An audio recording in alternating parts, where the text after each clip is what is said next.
Hello everybody. Let's talk about AI ethics and why we should care. AI ethics is actually not a new topic. It has been around since the invention of technology. The question of what is ethical with technology and how is progress actually possible and ethical. It's as old as technology and philosophy itself. But why is it so interesting now? What has changed? Why is, especially in the last 3 years, everybody talking about it and the topic really picking up? We've heard a lot of talk from Ray Kurzweil, Elon Musk and others who painted great scenarios that were scary and dark about the point of singularity, and Terminator and Skynet are taking over the world. But that is actually not the real risk. The real risk is far more present, and as AI becomes more and more around us, used in small and unimportant decisions, it is becoming more and more present. But from the small decisions, it actually has moved into more and more big stake decisions, like university admission, school grades, promotions, and the possible impact has moved from many small to very few and big ones. The problem with AI is that it can quickly become an accelerator of injustice. That's why we need governmental guidelines and frameworks. But we have two big problems in developing them. The first one is what we call the Colin-Rich dilemma.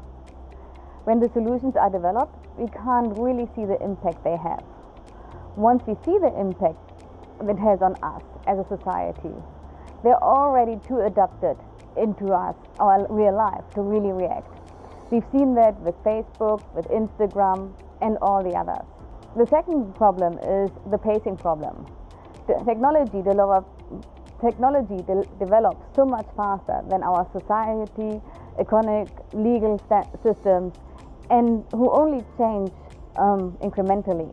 So what is the solution? We need to put AI ethics, fairness, and awareness of bias at the start of every AI project. We have to make sure that every AI we develop is human-centric. What do we need to do to build trust in AI?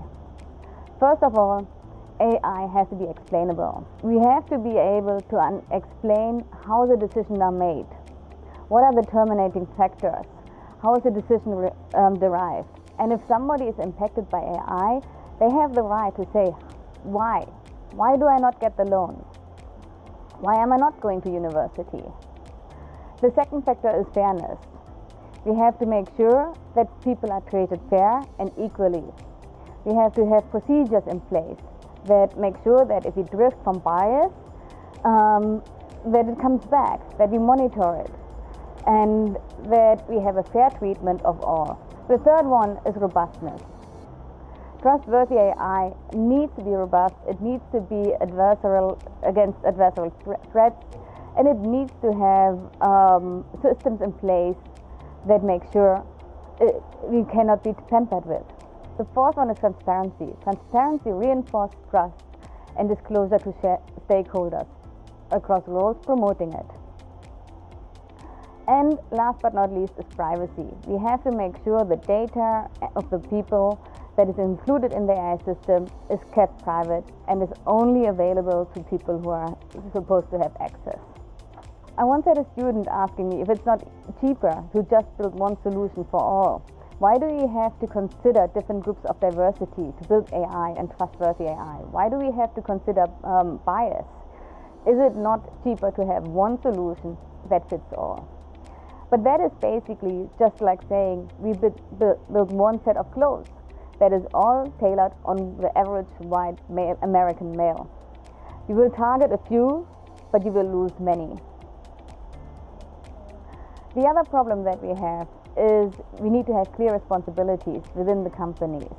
Who's accountable for AI? Is it the CEO, the CIO, or the CTO, or the business leader who makes a decision based on the AI solution? We have to make sure the right person has the right training to be able to do their job.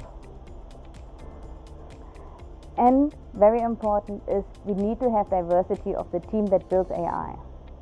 Diversity decreases the error of a crowd. Another thing you have to consider when you build AI solution is clear MLOps procedures, and I'll go into that, what it actually means later. But MLOps you have to make sure that the AI you build is monitored, is transparent, is audible. You have to have a good data governance framework around it. And last but not least, I'd like to end up with a saying of Ruth Bader Ginsburg. Ruth Bader Ginsburg once said, when there are enough women in the Supreme Court, and she said, when there are 9 out of 9.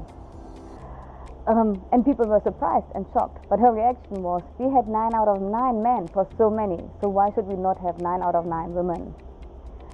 The problem is, if you build an AI solution based on the data who was previously successful to do the job, you will never get a single woman into that role, because AI makes a decision on the data and what has been successful on the past. So when you build a solution, ask yourself right at the beginning, is it actually possible to do that? Is it actually supporting to build a world that you want to live in? And only if you can build a solution that actually enables that, then you should go ahead. Start with ethical design at the beginning and don't try to fix it at the end. Thank you.